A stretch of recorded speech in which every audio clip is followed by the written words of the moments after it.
Hi, welcome to Srishar channel.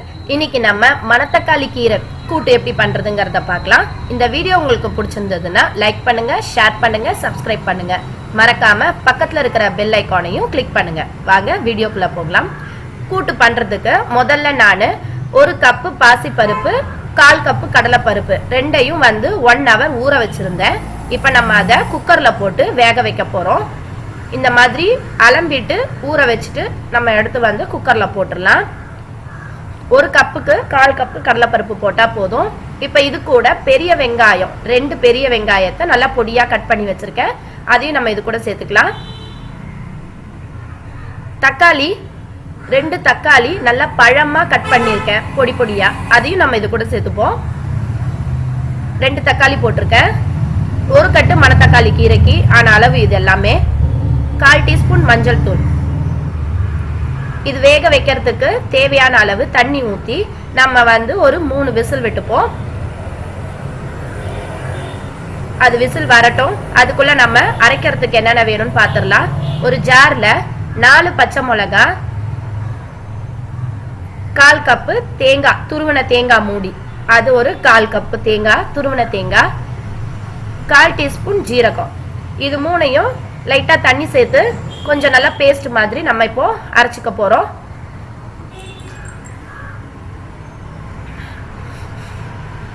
இந்த மாதிரி விழுதா இருக்கணும். நம்ம வேக வச்சோம் இல்லையா, அது ரெடி ஆயிடுச்சு.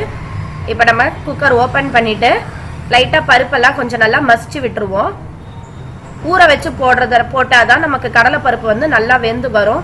ஊற வைக்காம நம்ம அப்படியே கடலைப்பருப்பு போட்டோம்னா எவ்வளோ விசில் விட்டாலும் கல்லு மாதிரி தான் இருக்கும்.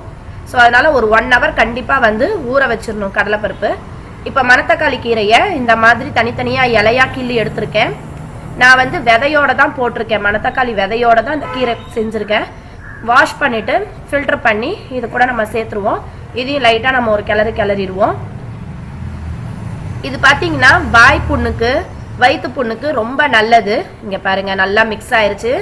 பருப்பு கலவை எல்லாம் சூப்பரா மிக்ஸ் ஆயிருச்சு கீரையோட. இப்ப நம்ம அரைச்சு வச்சிருந்தோம் இல்லையா, அந்த பேஸ்ட் இது கூட சேர்த்துடலாம். இது கொதிக்கிறதுக்கு கொஞ்சமா தண்ணி விட்டுப்போம். ரொம்ப தண்ணி விட வேண்டாம். ஏன்னா இன்னும் கொதிச்சு வரும்போது கீரை இன்னும் தண்ணி விடும். ஸோ அதனால நம்ம தண்ணி கம்மியா விட்டுட்டோம்னா தான் லைட்டா கூட்டு மாதிரி கிடைக்கும் நமக்கு. அல்சர் இருக்கிறவங்களுக்கு இது ரொம்ப ரொம்ப ரொம்ப நல்லது. வாரத்துக்கு கண்டிப்பா 2 நாளாவது நீங்க மணத்தக்காளி கீரை உடம்புல சேர்த்துக்கணும். வாய்ப்புண்ணுக்கும் ரொம்ப நல்லது. நல்லா இந்த மாதிரி பாருங்க கொதிச்சு வருது. இது நம்ம சுடு சாதத்தோடையும் சாப்பிடலாம். மார்னிங் டைம்ல சப்பாத்தி எல்லாம் செஞ்சோம் அப்படின்னா அதுக்கு தொட்டுக்கிறதுக்கும் இது ரொம்ப நல்லா இருக்கும். நல்லா ரெடி ஆயிடுச்சு பாருங்க. இந்த மாதிரி நல்லா மிக்ஸ் பண்ணிட்டு கொஞ்சம் நல்லா கூட்டு மாதிரி ஸ்டேஜ் வந்த உடனே நம்ம ஸ்டவ் ஆஃப் பண்ணிடலாம். இப்போ தாளிக்கிறதுக்கு 2 டேபிள் ஸ்பூன் நல்லெண்ணெய், 1/2 டீஸ்பூன் கடுகு, 1/4 டீஸ்பூன் ஜீரகம். ஜீரகம் உடம்புக்கு ரொம்ப நல்லது. அதனால நான் ஜீரகம் சேர்த்திருக்கேன். ஜீரகம் அந்த எண்ணெயில பொரியும் போதுமே பாத்தீங்கன்னா ஒரு நல்ல வாசனை வரும். ஜீரகத்தோட வாசனையும் அதை நம்ம கீரையில சேர்க்கும் போது ரொம்ப டேஸ்ட் நல்லா இருக்கும். 2 காஞ்ச மிளகாவை இந்த மாதிரி கிள்ளி போட்டிருக்கேன். இப்ப கடுகும் ஜீரகமும் நல்லா பொரிய ஆரம்பிக்கட்டும். இது கூட நம்ம ஒரு கொத்து கருவேப்பிலையை சேர்த்துருவோம். கருவேப்பிலை நல்லா பொரிஞ்சதும் நம்ம எடுத்து வச்சிருந்தோம் இல்லையா, அந்த கீரை கூட இதை சேர்த்துடலாம். பெருங்காயத்தூள் நீங்க வாசனைக்கு வேணும்னா போட்டுக்கலாம்.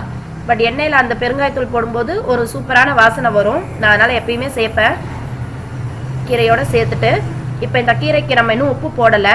நான் கொதிக்கும் போதே போடலை. ஏன்னா கொதிக்கும் போது உப்பு போட்டோம்னா இன்னும் தண்ணி விடும். கொதிக்க கொதிக்க ரொம்ப உப்பு ஜாஸ்தியான மாதிரி இருக்கும்.